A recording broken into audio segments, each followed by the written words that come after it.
All right, good evening. My name is Anouar Majid. I'm the Vice President for Global Affairs at the University of New England, and I'm also in charge of this campus and other things I do at the university.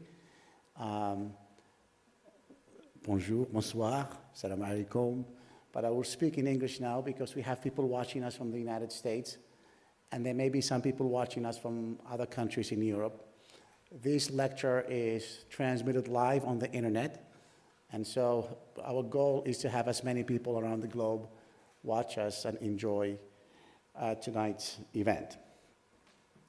We are extremely lucky to have with us tonight James Webb, my very good friend James Webb, a very accomplished scholar, and he is a professor at Colby College in Maine.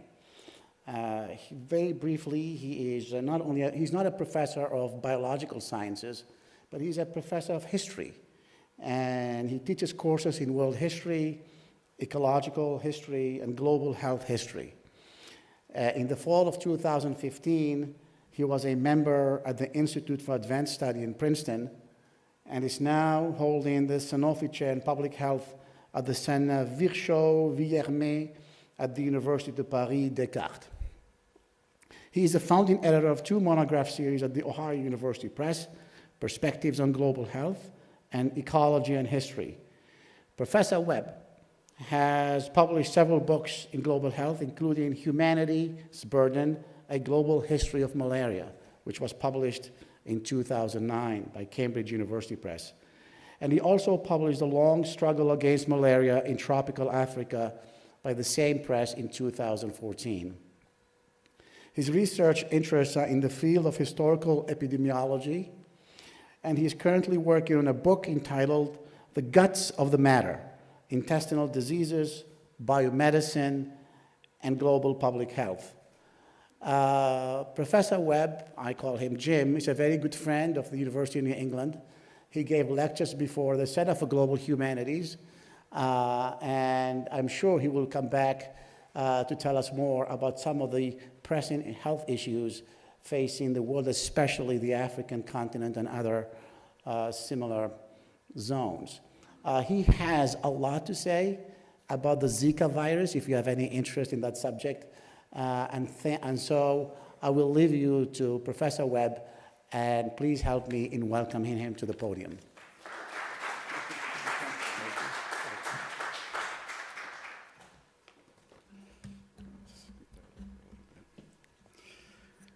Well, good evening, and I'm delighted to be here in Tangier to visit the UNE Tangier campus that Anouar's been talking to me about for quite some time, and to have a chance to see my good friend and colleague and Portland neighbor, Anouar Majid. So tonight I'm going to talk about global perspectives on health and sanitation in Africa.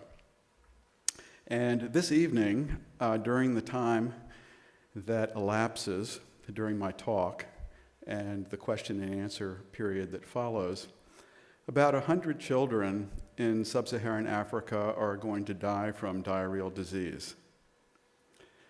This catastrophe of childhood diarrheal deaths is certainly not limited to sub-Saharan Africa, but this is where most of the childhood diarrheal deaths occur. Around 80% of all global childhood deaths from diarrheal disease are in tropical Africa. It's kind of a slow-moving, grinding, chronic public health disaster.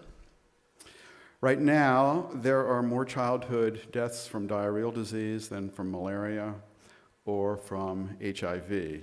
Diarrheal disease has become the biggest childhood killer.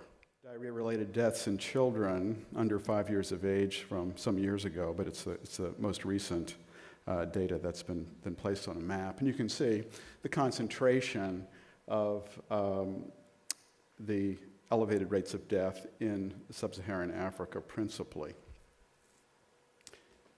Here's another slide, which gives you a different way of thinking about the global burden of diarrheal disease deaths. And here you can see that there are also large concentration in South Asia, but still the largest concentration is on the African continent.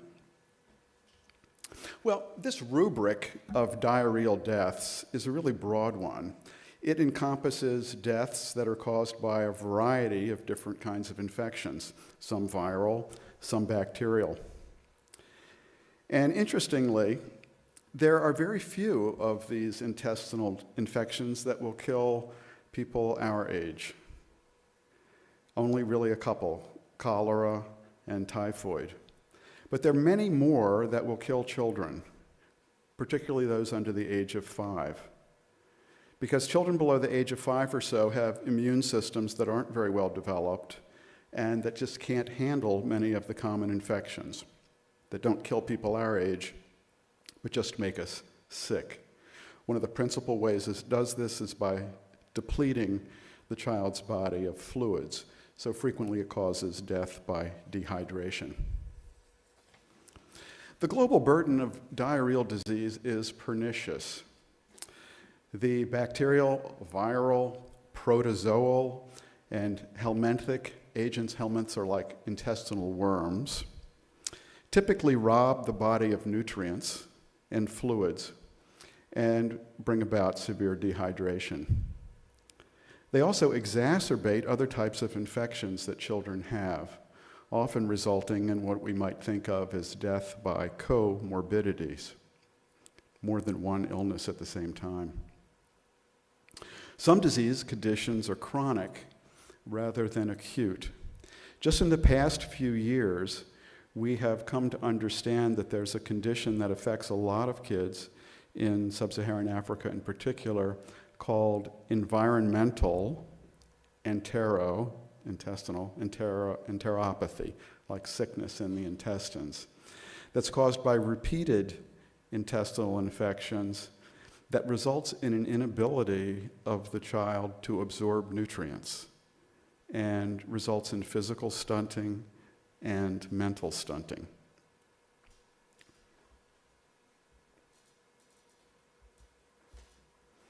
And quite apart from the problem of diarrheal disease is the problem of helminthic infections or worm infections. There are hundreds of millions of people in sub-Saharan Africa infected with intestinal worms, particularly the big three: roundworm, hookworm, and whipworm. The worms typically attach themselves to the walls of the intestine to draw blood, and when the worm infestations are moderate to heavy, people suffer anemia from a loss of blood. It can be very difficult to diagnose clinically because there are many other illnesses, such as malaria, that also cause anemia. So these type of worm infections often kind of float under the radar. This, too, is not a new problem, and it's not one that's going to be solved quickly. It is, however, I believe, going to be solved, and it's possible, or at least this is what I often tell people who are in college and who are interested in these matters. It's going to be solved in part by some people perhaps sitting in this lecture hall tonight who are going to have a hand in doing so. The title of this talk is Global Perspectives on Health and Sanitation in Africa. Why a global perspective if we're talking about Africa? The reason I want to look at it through a kind of a global lens is that the sanitation issues in tropical Africa are the very same ones that all human communities have faced, although the solutions to these issues have evolved in very different ways and at different paces in different parts of the world. I mean, if, like virtually, I guess, all of the UNE students here today, if you grew up in the United States of America, the chances are that you grew up exclusively using modern sewage systems, sometimes known as flush it and forget it. And it's likely that most, if not all of us today, give barely a thought to what happens to human waste after it disappears down the toilet. In this sense, many people living with modern sewage systems are rather far removed from the everyday experiences of most people in sub-Saharan Africa.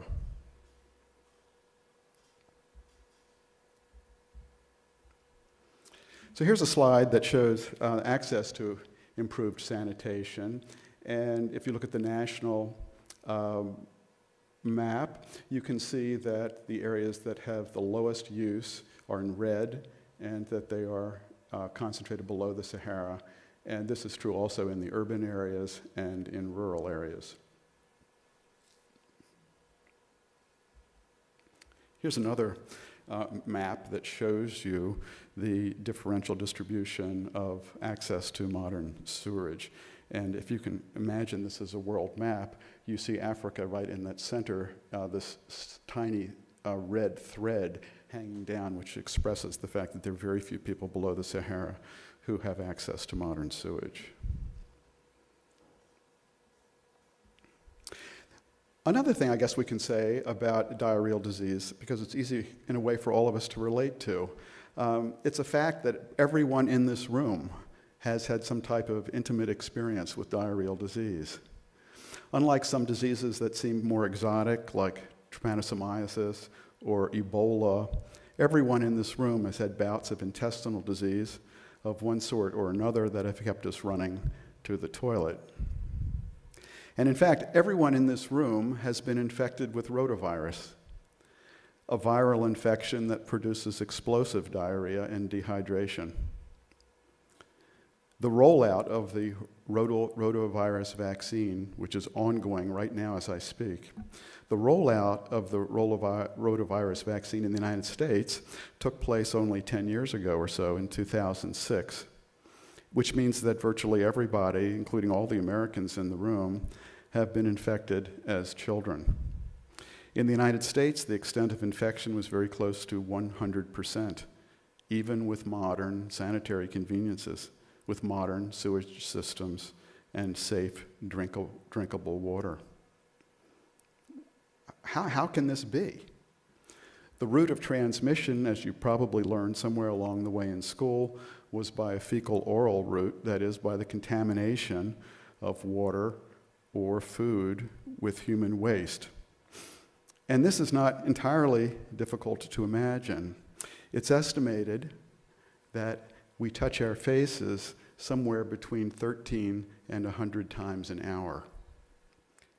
One early approach to human waste management was to collect human feces and those of work animals and food animals and use them to fertilize the fields. This is a remarkably common human practice.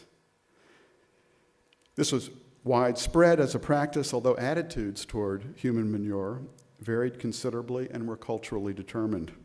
In South Asia, for example, human feces were considered to be ritually unclean and could only be handled by those on the lowest rung of the social order. In China and Japan, by contrast, the handling of feces and urine was a highly profitable business, and the movement of human waste from the urban areas to the agricultural fields was really well organized. This is a slide from around 1910 showing what were called night soil boats that collected human feces in the Chinese cities and moved them up the river to the agricultural fields. It was big business. And there was a considerable reluctance on the part of the Chinese and the Japanese, in fact, to accept the idea of modern sewerage because there was so much money to be made in the transport of human waste. Well, the principal constraint to disposing of human waste for cities was the time and the effort required to haul it to the agricultural fields. I mean, it was possible to do it if the fields were right nearby, but as cities grew and the amount of human waste that was produced grew commensurately, it was harder and harder to recoup costs as you moved farther and farther away from the cities. Human feces were not a particularly rich source of nutrients compared to urine, but when fields were close by to the settlements, it made good sense to transport them, particularly if they had been composted with other materials like animal manures and vegetable wastes.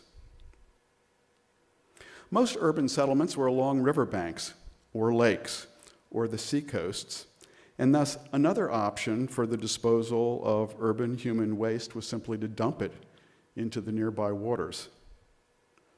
This, of course, could pollute the water supplies of those downstream on the rivers or who lived down current on the lakes, and it had fewer deleterious consequences when dumped into the oceans.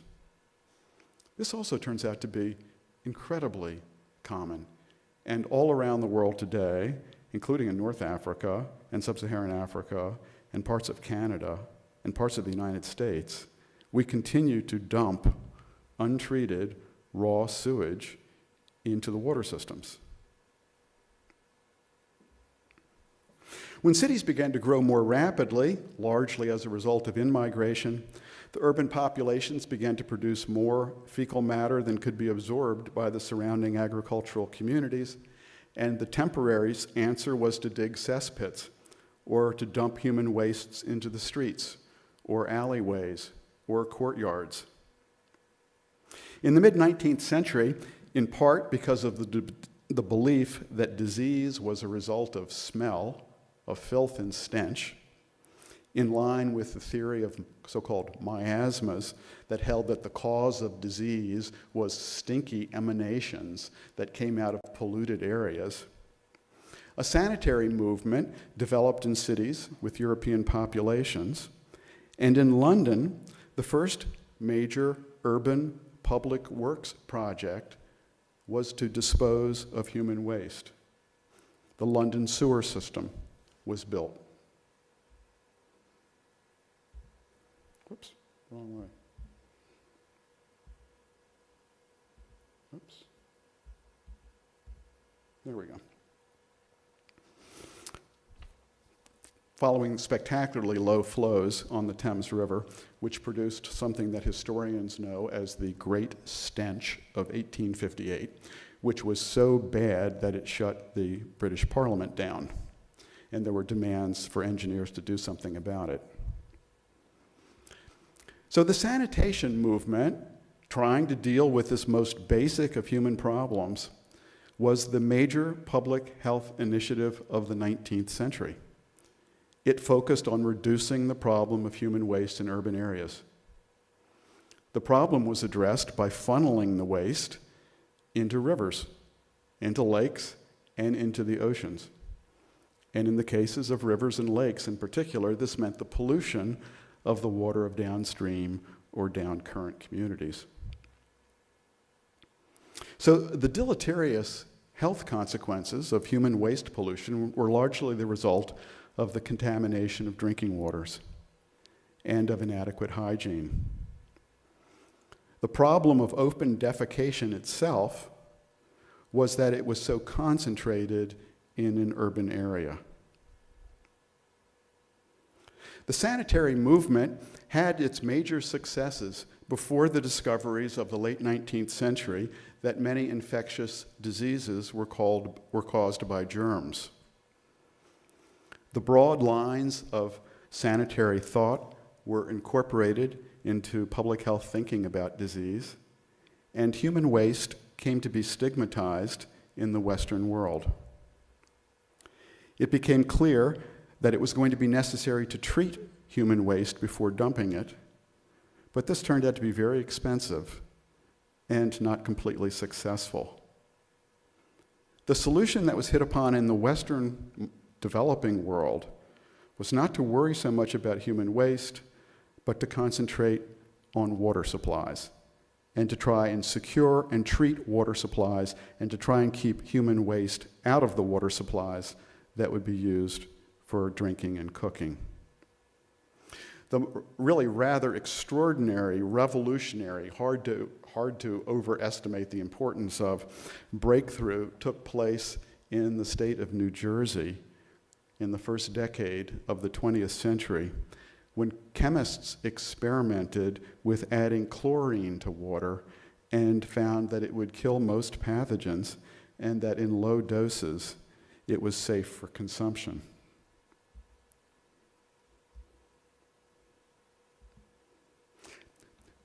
There are a lot of different examples that one could pick, but I just found a nice graph of the city of Philadelphia's water supply.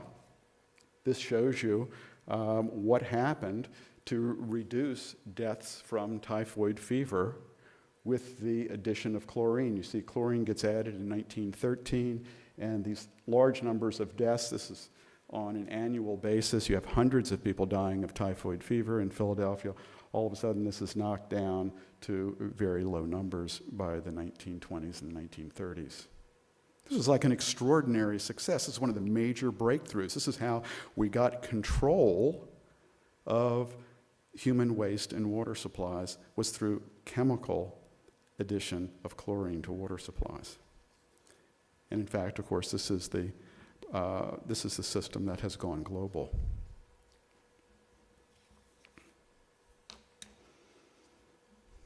The reality of waterborne pathogens is so distant from the contemporary experience of people living in the highly developed countries that some groups have sought to have chlorine removed from the water supply without any appreciation of the fact that this would result in disease transmission and would result in deaths. Water treatment plants were built in most large cities and towns in the North Atlantic region, and similar services were planned and implemented in some of the core areas within European colonial empire. Waste treatment plants, on the other hand, were much slower in development because it was found that it was possible to simply secure a water supply, treat the water, at the same time that one just dumped raw sewage into rivers, lakes, oceans, or, in some cases, used the raw sewage as fertilizer.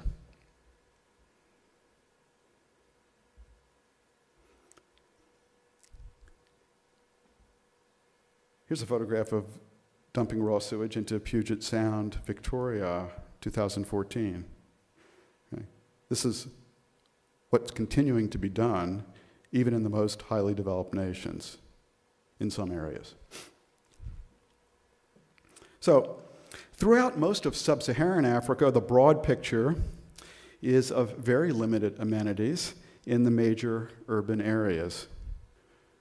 Poor sanitation, the dumping of human waste into the local environment, and critically, inadequate infrastructure for drinking water. In a sense, it's pretty much the same situation that obtained in London, or Paris, or New York about 150 years ago, and that partially obtains even in some regions of wealthy nations today. Well, why on earth aren't new public works projects being built to address these issues? One of the main constraints, of course, is financial. The water treatment projects, the waste treatment projects are very expensive. And the low levels of income among the rural and urban poor make services beyond their means to repay. This problem has been exacerbated by the adoption of a neoliberal idea that essential services should be privatized and that the users should be required to pay for the services rather than that the services should be provided by the state. Urban Africa is experiencing the highest rates of in-migration and population growth in history. And the available urban services of clean water or of human waste disposal are being overwhelmed by the influx. Important new projects are being built, particularly in water treatment, but many of these projects, even if built, are going to fall short of the demand. Let's take, for example, just one case. Let's take the case of Bamako in Mali. At present, about 38% of the urban population in the capital has access to drinking water. There's a major new program underway to expand services that, if fully funded and implemented, will increase this percentage to 60%. And the treatment of human waste is not a high priority at the moment. The waste is just going to be dumped into the Niger. Well, could we get a really substantial reduction in intestinal disease and diarrheal deaths just through an improvement in access to drinking water? Yes, I think certainly we can for those who have access. The question is, what about those who do not have access and for the foreseeable future are not going to have access to potable water?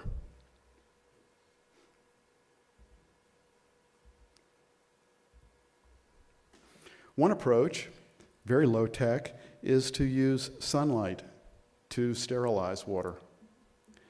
It's now well established that when one puts water into just a regular plastic bottle, puts it on the roof of a house for 6 to 8 hours, it sterilizes the water. Most of the pathogens are killed after about 6 to 8 hours. This is really promising. These are, in a way, techniques that are ancient. They're called point of use, where you're not getting clean water to your house. The water that you have access to is not clean, but at the point at which you're going to use it, when you're going to drink it, that's the point at which you treat it. And you can treat it through sunlight, or of course it's also possible to sterilize water by boiling, although this requires a source of fuel, and this is beyond the means of many of the global poor. There are also, of course, a wide variety of models for human waste disposal. Engineers have been designing new pit latrines, pit toilets, vented toilets, and using them in a variety of different settings, including schools.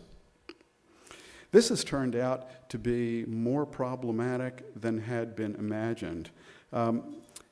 Epidemiological studies are showing that sometimes when you make a latrine available in a school setting, if it isn't cleaned regularly, it becomes a focal point for contamination and for the dissemination of disease rather than something that protects children from contamination. Interestingly as well, in the very first years of extending sewerage in the United Kingdom, epidemiological studies were done in towns in Britain to see, well, what was the actual effect of sewerage in neighborhoods where some communities had new access to sewerage and others were still using cesspits in the backyard. And the early epidemiological studies showed that there was no difference at all, that the provision of sewerage in these communities did not change rates of morbidity and mortality, and that the single most important variable that explained why some people were going to get sick and other people were not going to get sick was the number of children in the house. The more children you had, the more exposure you had to the human waste from children, the better your chances and the better your chances of your children of getting sick. Another approach is just treatment. I mean, in the face of inadequate potable water, human waste systems that are inadequate, what about just treating the disease? And this is something that is also being tried in tropical Africa, particularly for these helminthic infections, worm diseases. So that today, in sub-Saharan Africa, most school children get a deworming medicine twice a year to try and purge worms from their system, not to prevent reinfection. The expectation is that they will continually get infected, but to reduce the worm burden so as to alleviate problems of anemia.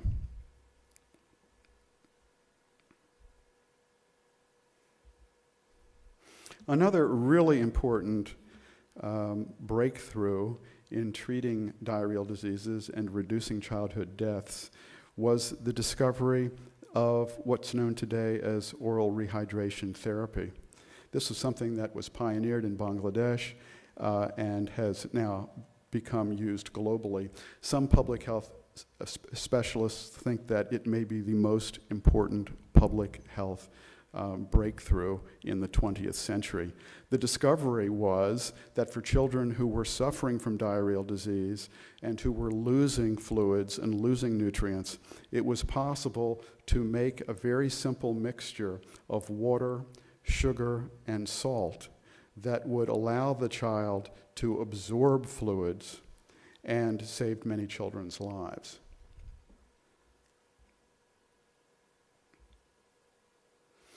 And here's a map, which is a little bit out of date, but it's the most recent one I could get a hold of, showing the areas in which children with diarrhea, presenting with diarrhea within the last 2 weeks, had received oral rehydration therapy. And it gives you a sense of just how widely distributed this new technique for treating children is.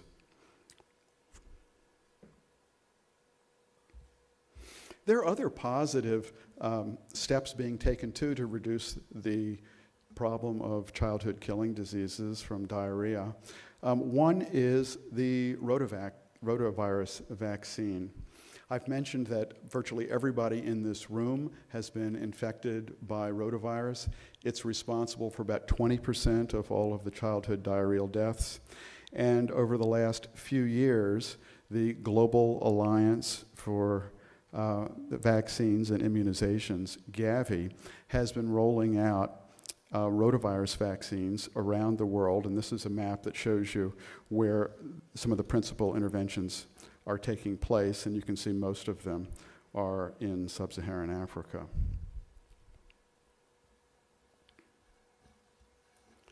There are other vaccines that can be used too, but they aren't nearly as effective as the rotavirus vaccine.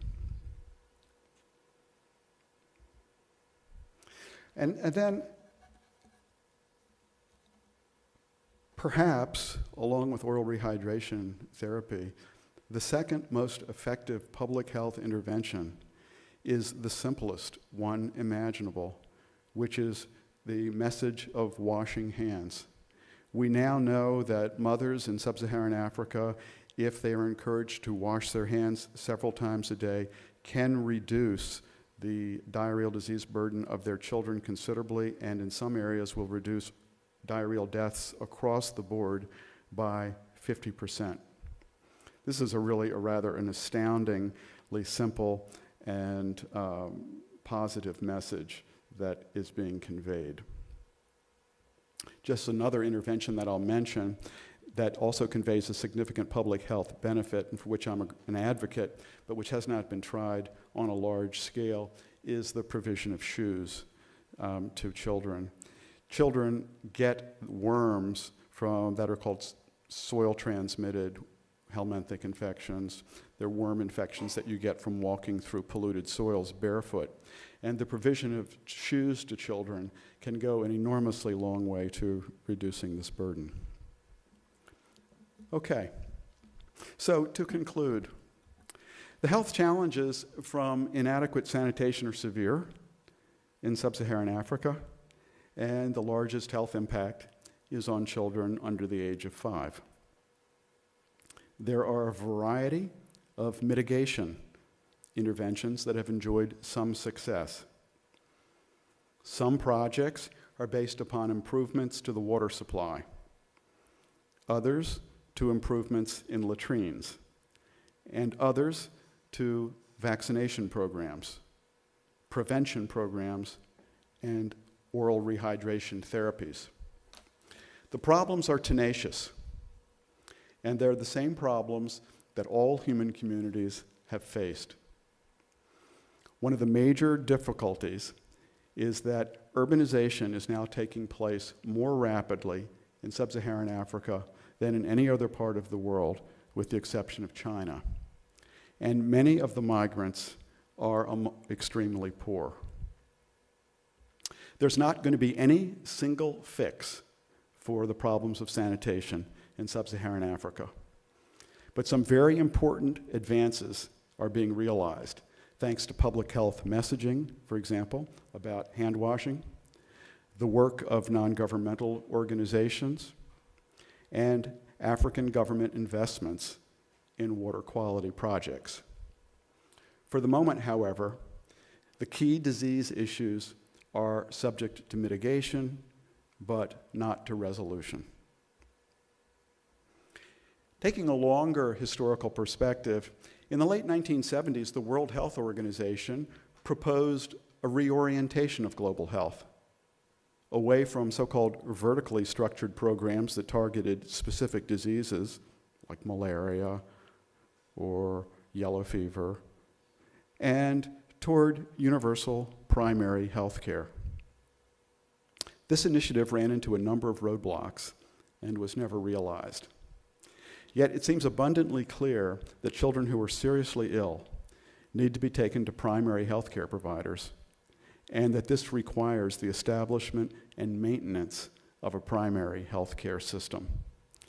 In my view, this remains the outstanding global public health challenge of the early decades of the 21st century. Thank you.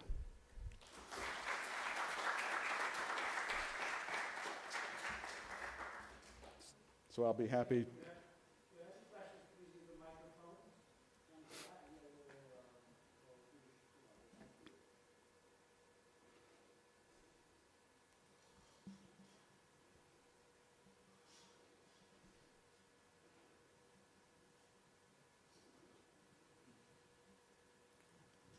One question down front here. Two questions. Whoops.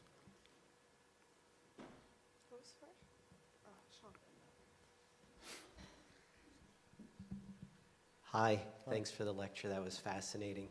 I'm wondering if you could speak about water funds and ecosystem services and any successful projects you know of around protecting the natural infrastructure to get water into cities, and if that's a strategy that gives you hope. I would say that those are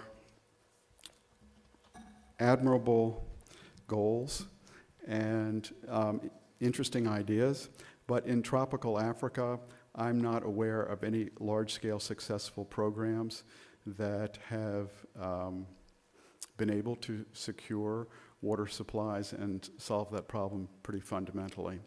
Part of it has to do, in many African states, with the fact that the governments are relatively weak and cannot project power into the hinterlands, and so those types of projects are not as feasible as they might otherwise be.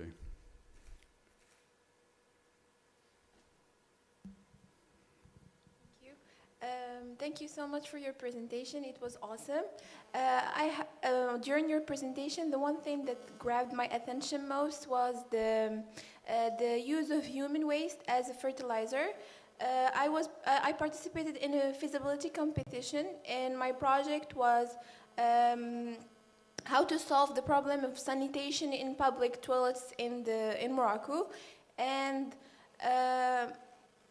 my project was a green loo, a loo where you don't use water and you use human waste as a fertilizer. And the one thing that stopped me from winning the competition was to prove that the use of human waste can be healthy as a fertilizer. So if you can please share more information on this side, I will be really grateful. Sure. Human waste as a fertilizer. Human waste is solid waste, feces, are not as rich in nutrients as urine. Some of the principal problems are alleviated when the raw material is composted.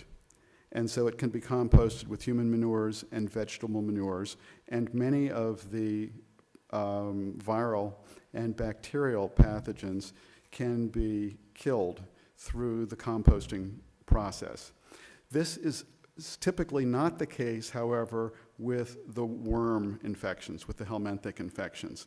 And so one of the ongoing problems with using human waste as fertilizer is dealing with the transmission of what are called soil-transmitted helminths. It's not hookworm, but it's the other two. It's roundworm in particular. and whipworm to a lesser degree. And so the eggs of the roundworm are able to survive for long periods of time in the soil. They're really, really, really, really tiny. You cannot see them. They can attach themselves to vegetables. If the vegetables are not fully cooked, it's possible to ingest the eggs. It's possible if you're working in a field in which you're using human manures, that in dust storms or in wind storms, you have these eggs which are blown around and you can inhale them or ingest them. So this is a problem. And it's not one that has dissuaded many human communities from using human manures, but it's an issue that has to be investigated, typically on a local and ecological level, to see if there are ways to reduce the problem. But that's principally it. It's the helminthic, it's the worm infections. What a great project. I'm so pleased to hear that you're working on it. Wow.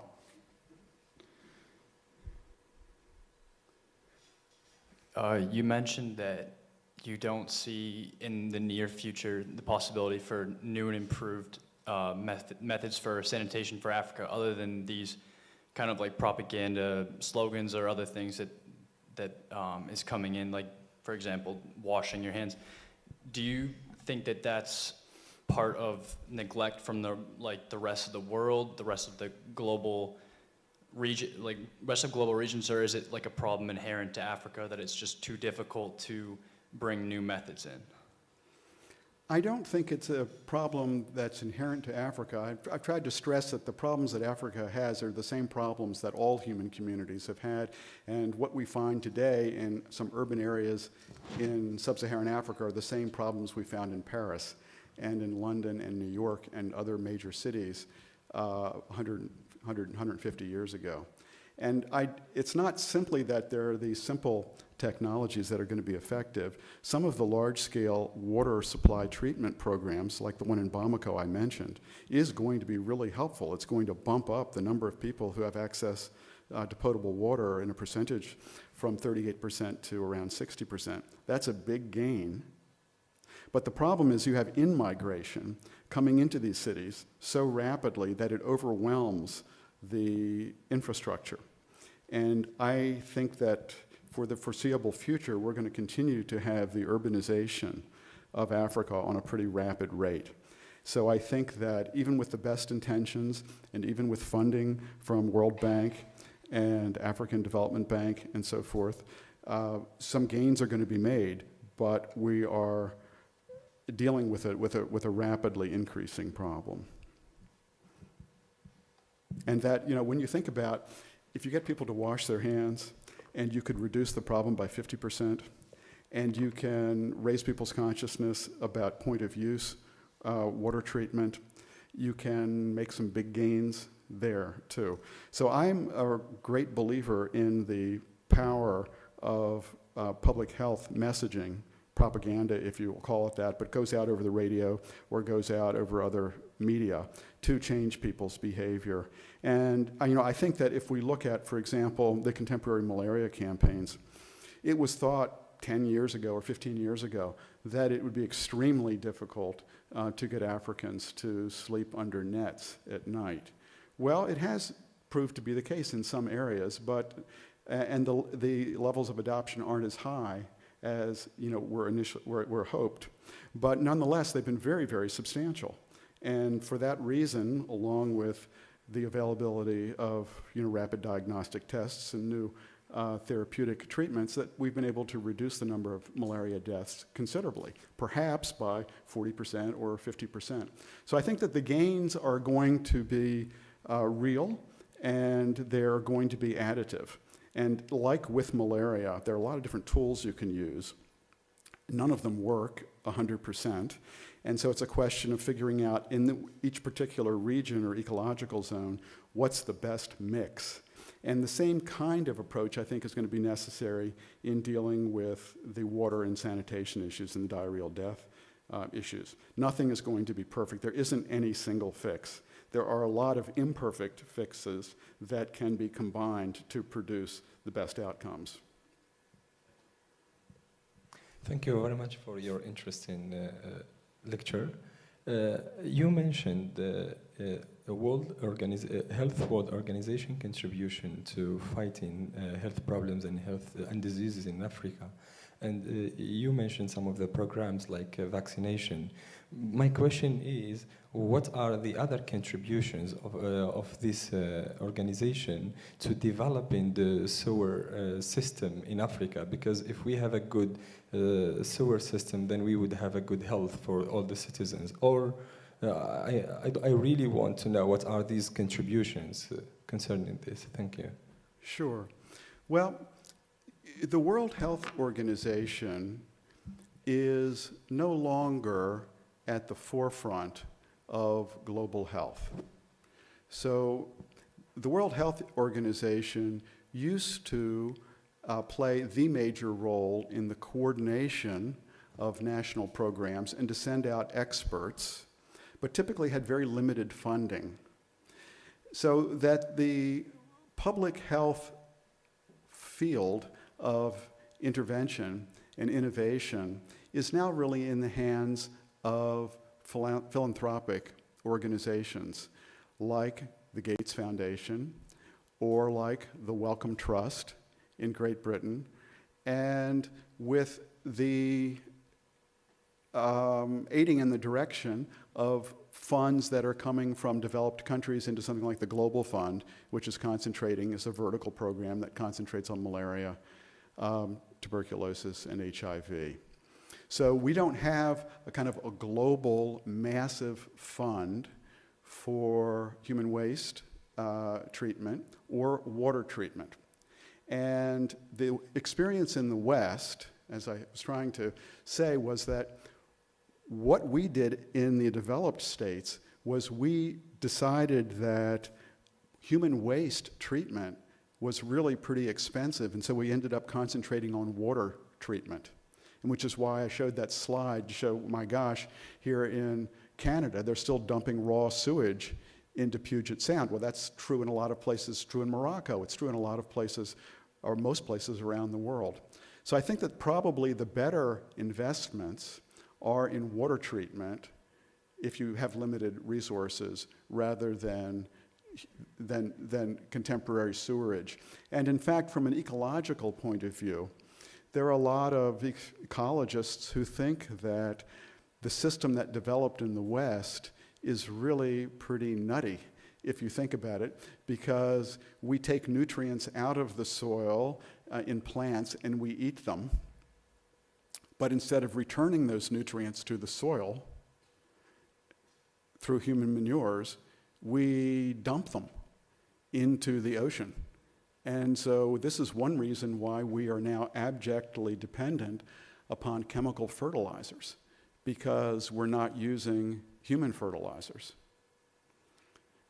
So like many things, it's a kind of a mixed bag of costs and benefits. But I would certainly like to see some type of international group that had substantial funding and could actually improve water supplies. I think that would be the single biggest improvement to the reduction in the burden of diarrheal disease. Hello, good evening, everyone. I just want to mention two little points, apart from epidemic and problems concerning African continent. Now, I'm referring to the chemical waste Europe sometimes throws in the territories of Africa. To what extent does that have a moral responsibility? My second point, a lot of experts say that the next global war would not be on petroleum and oil, but will be on water. To what extent is that true, according to you? Thank you. Well, thanks for your question. I certainly think that there is a moral issue involved in the dumping of chemical and radiological wastes. I don't know enough about that to speak to it with any authority because it's not involved with diarrheal disease or intestinal disease per se.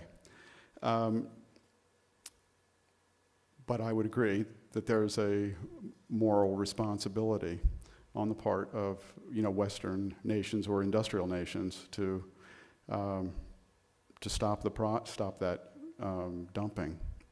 The issue of chemical pollution is a really interesting one, and it's one that virtually all countries face, including Morocco. So here in Morocco, as in other places in the world, that we're starting to use more wastewater for agricultural purposes.